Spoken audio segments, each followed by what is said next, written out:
You did not arrive here by accident. Something older than logic, quieter than thought, and deeper than personality has guided you to this moment.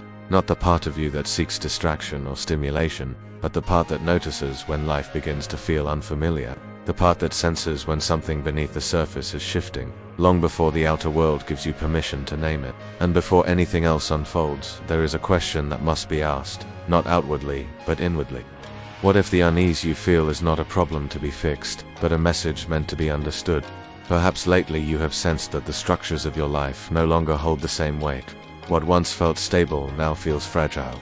What once felt meaningful now feels strangely hollow. You may not be able to explain it clearly, but there is a quiet recognition forming inside you, a knowing that something is ending, even if nothing has visibly ended yet.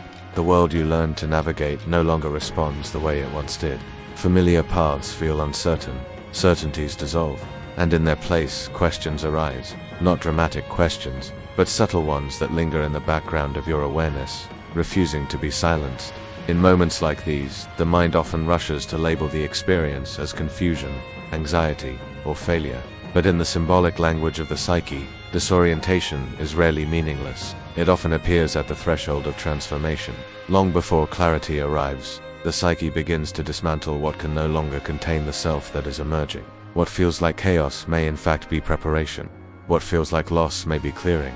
And what feels like an ending may be the quiet beginning of something far more truthful.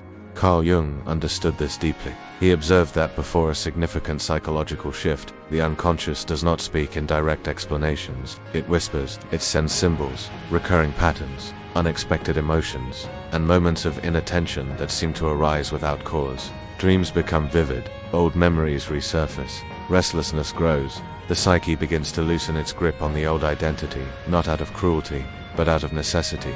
And when these signals are ignored, life itself may intervene, breaking apart what the conscious mind refuses to release. The tragedy is not the collapse itself. The tragedy is how often it is misinterpreted.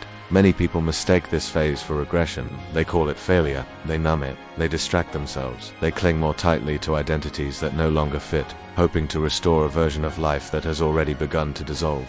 And in doing so, they turn away just before the threshold.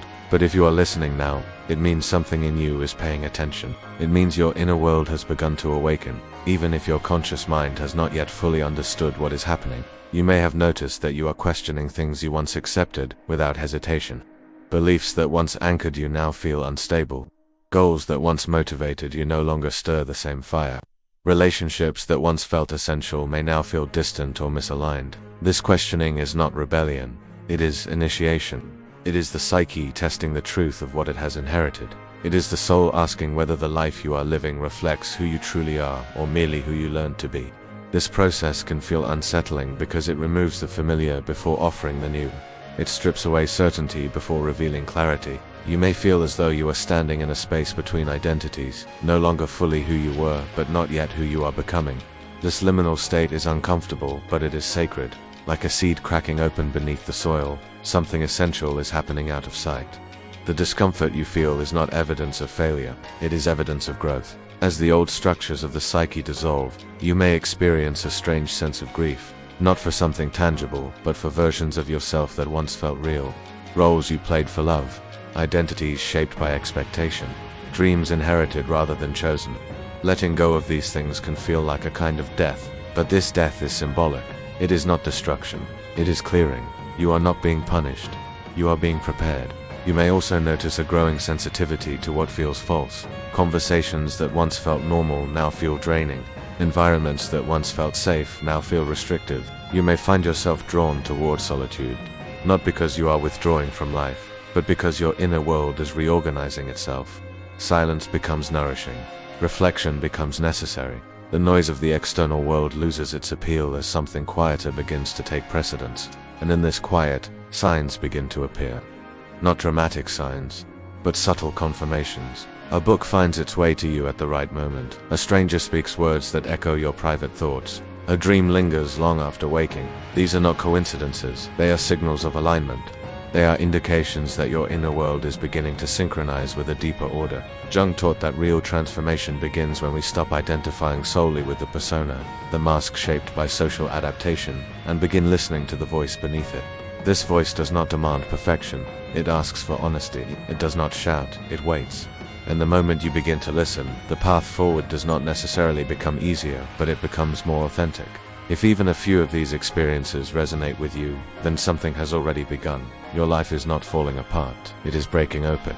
The confusion you feel is not the absence of direction, but the early formation of a deeper one. And this brings us to the next sign, one that is quieter still, yet unmistakable once it appears. At a certain point in this inner unfolding, you may begin to feel a subtle but undeniable distance from the person you once were. Not in a dramatic way, and not with resentment, but with a kind of quiet recognition. The thoughts, habits, and emotional patterns that once defined you no longer feel like home. It is as though you are observing your former self from a slight distance, with compassion, but without the urge to return.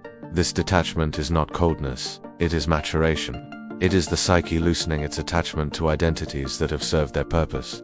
In Jungian terms, this is the shedding of the persona, the symbolic death of outdated roles. It rarely happens all at once. It unfolds gradually, through moments of disinterest, fatigue, or quiet dissatisfaction. You may notice that achievements no longer bring the same fulfillment. Approval no longer carries the same weight.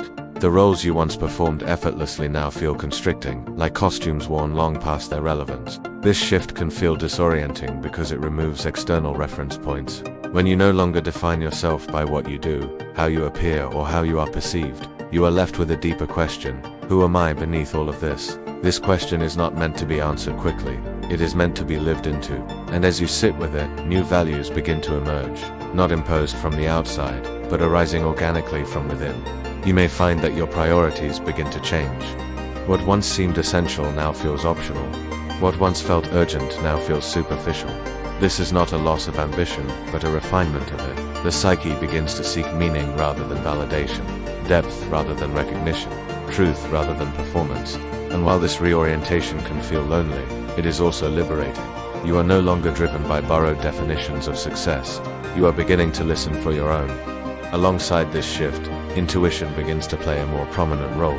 Decisions that once required endless analysis now carry a sense of inner rightness or resistance that is difficult to ignore. You may notice that your body responds before your mind does. A tightening in the chest, a sense of ease, a quiet pull in a particular direction. This is not imagination, it is the subconscious communicating through sensation rather than language. As this inner guidance grows stronger, you may feel less compelled to seek certainty from the external world. Opinions lose their authority, trends lose their grip. You begin to trust something older and wiser within you. This does not mean you stop thinking critically, it means you stop outsourcing your sense of truth. And with this shift comes a quiet confidence, not loud or performative, but steady and grounded. At this stage, a deep desire for growth often emerges, not as a self-improvement project, but as a devotion to becoming more whole. You may feel drawn to introspection, learning, healing, and understanding your inner life, not to fix yourself, but to integrate the parts of you that were once ignored or suppressed. Jung called this individuation, the process by which the psyche unifies its conscious and unconscious elements into a more complete self. This process requires shedding. Old habits fall away. Toxic relationships become intolerable.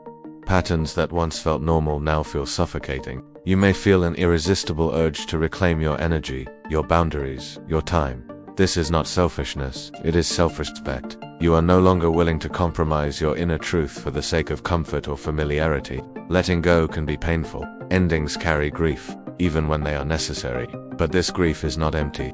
It is purposeful. It creates space. And in that space, something new begins to form. Connections that resonate more deeply. Paths that feel aligned rather than forced. A sense of peace that does not depend on circumstances. Eventually, a profound detachment sets in, not apathy, but freedom.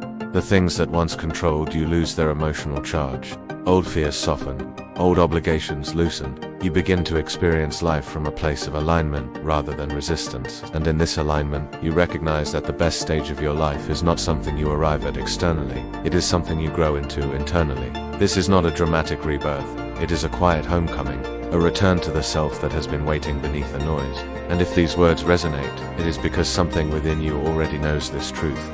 The unfolding has begun. The signs are present. And what lies ahead is not a repetition of the past, but a deeper, more authentic expression of who you are becoming. Stay attentive. Stay honest. The path is revealing itself, not all at once, but step by step, from within.